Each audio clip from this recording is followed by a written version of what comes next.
Your brain is like a supercomputer. What does that mean? Hello, my name is Dr. Barbara Bryce. I'm a stress transformation expert and advanced conversational hypnosis trainer. Thank you for watching. What does that mean? The brain is like a supercomputer. Well, we have a really, what differs us from the animals is that our brain is really large and there's a lot going on in our brain. We have our thoughts, which are constantly running through our system, through our brain, and also affect our body, our emotions, our parasympathetic and sympathetic nervous system.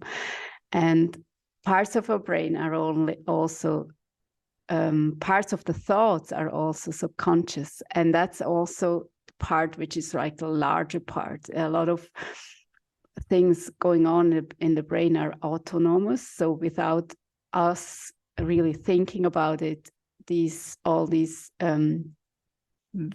vegetative nervous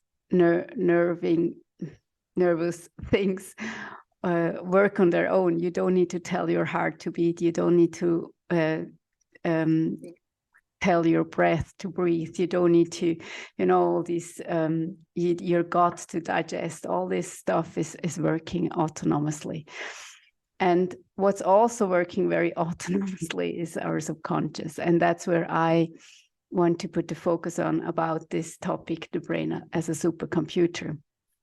So one is really your conscious thoughts, which are, which you can direct, but very often if you leave them like unattended, like a dog without a leash, they run every direction and they run free and they run usually into more negative spirals more often than the positive ones.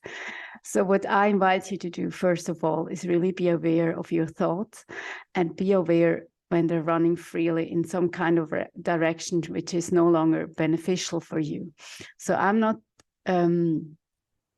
saying that you have positive or negative thoughts. They're only thoughts which are beneficial for you and your life, and thoughts which are not beneficial at this moment in your life. So be very aware of those. So the thoughts which are running constantly, take them on the leash at some point when you realize they're running down a certain negative spiral or something. Get them back and start with gratitude. That's a very easy place, or like first a neutral place, and if possible, turn into gratitude so it gets more beneficial for you. But the bigger part of the brain and your thoughts is subconscious, and that means there you don't have really intellectual access to it, so to say. So this subconscious part is also running autonomously, and it's a bit harder to access, and it's usually just running on autopilot, and that's why it's there for. Our brain would use far too much energy if all of our brain would work and the conscious. We wouldn't be able to do a lot of processes and a lot of things which are really habits. They're run by the subconscious mind. So that's where it gets interesting, because a lot of affirmations or a lot of work is only focused on the conscious mind. But when you invite your subconscious into the game, on board to support you and your life, things get really strong and get really powerful, because this subconscious part of the brain is a lot bigger than the conscious part. People talk about 80 to 90% of the brain is subconscious, or of your thoughts are subconscious. So when you manage to reprogram these parts of your subconscious which are not beneficial for you and your dreams and your life and how you want to move forward, then you get like an extra push and an extra superpower, so to say, and a lot more energy. So being aware that your brain is the supercomputer for manifestation and for creating your life and your life desires is is so empowering and so, how should I say, it helps you to realize that you can really create anything in your life if you believe it and if you act accordingly. And that's the other part. A lot of people think they can just meditate all day and things will fall into their lap just from the universe. That's not really how the universe works, or how, you know, how the law works, because you have to take a certain action. There needs to be a certain motion, a certain act, and also like proving yourself and the universe that you're really ready for this.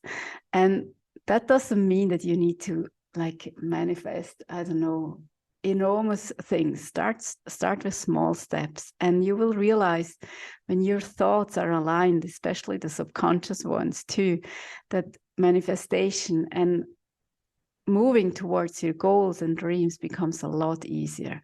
And that's when people start to talk about blocks, like money blocks or business blocks or whatever. But what it is more like the subconscious is working against your conscious or against your goals, because there's something which is not aligned there. And that's why accessing this subconscious is so enormously elegant and beneficial and sustainable to move forward and to support you and your life. So this is really, yeah, this is all. This is what I would wanted to talk about, your supercomputer, and being aware, you know, whatever has been invented was invented by a human being who had the idea, but also who had the power to move towards that goal.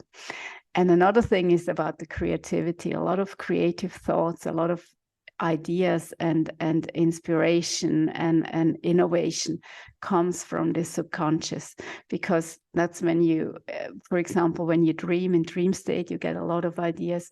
Or also when you're not like forcefully thinking, but you are in this meta state. You're not like highly concentrated or analytical, but it's something in between. And there's where the beauty is created. There's where art is created. There's where, yeah, all creative things are created. And it's another beautiful gift we have as human beings, to be creative and to use this creative energy for life, for us, for art, for whatever you want to create. And it's so fascinating. It's so beautiful. So you do have a supercomputer in your head. It's your brain, and you're highly invited to use it for you and your life and for the good of the world, so to say. I wish you a beautiful day.